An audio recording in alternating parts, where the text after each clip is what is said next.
สำหรับครูอาจารย์สมณเณรเอาขยะไปทางหนาเลยสำหรับเมฆขาว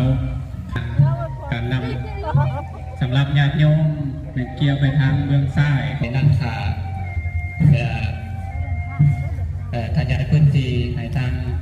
โรงซอกของพระเมรุเป็นได้เข้าไปตอนนี้ไม่ดีเพื่อนปัจจัยกับให้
วัดเก่า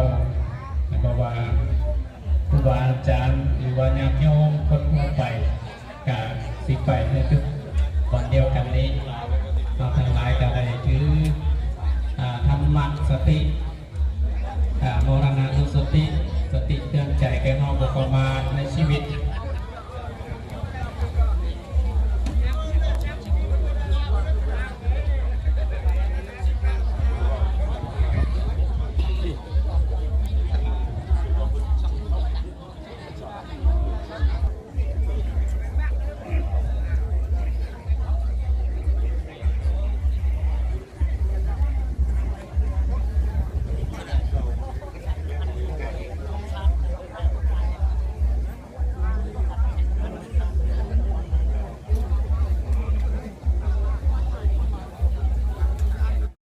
เป็นกุศลของตนให้เจริญยิ่งขึ้นไปขณะทักถึงปราศจากโรคภัยไข้เจ็บขออนุโมทนาขอบใจนำคณะกรรมนำทุกทานทุกภาคส่วนที่สละเวลามีค่าละห่วงแบ่งเบาภาระทุกโศก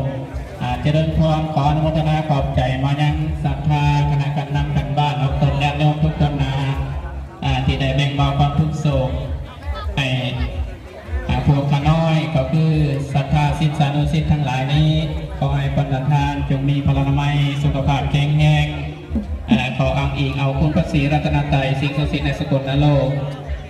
คุณความดีได้บำเพ็ญมาตลอดถึงกุศลกรรมของครูบาอาจารย์และศรัทธาญาติโยมญาติมิตรที่ได้ห่วงอุทิศในวันนี้บรรดาให้ดวงวิญญาณของญาติปู่เขียนจันทวโรจงไปขึ้นสู่สุคติสัมปรายภพพ้นเถิดมาหอดนี้ก็น่าจะขออนุโมทนาขอบใจอีกคนหนึ่งนำพระอาจารย์วันคำที่ไกลสิทธิ์พระอาจารย์พวนและครูบาอาจารย์เนาะที่ได้ปะได้อุปถัมภ์ตลอดมาอนุโมทนาขอบใจนำแม่ปานทองพนัติราชบริการลงศพใจทุกภาคส่วนตลอดตัวอย่างทุกทางจงมีแต่ความสุขความเจริญไปตลอดมาปลอดภัยมี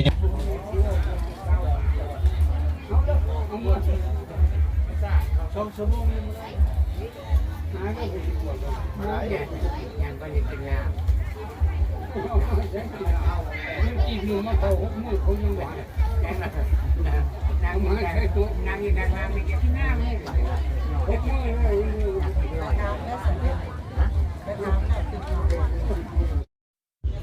ดีพอแล้วได้แล้ว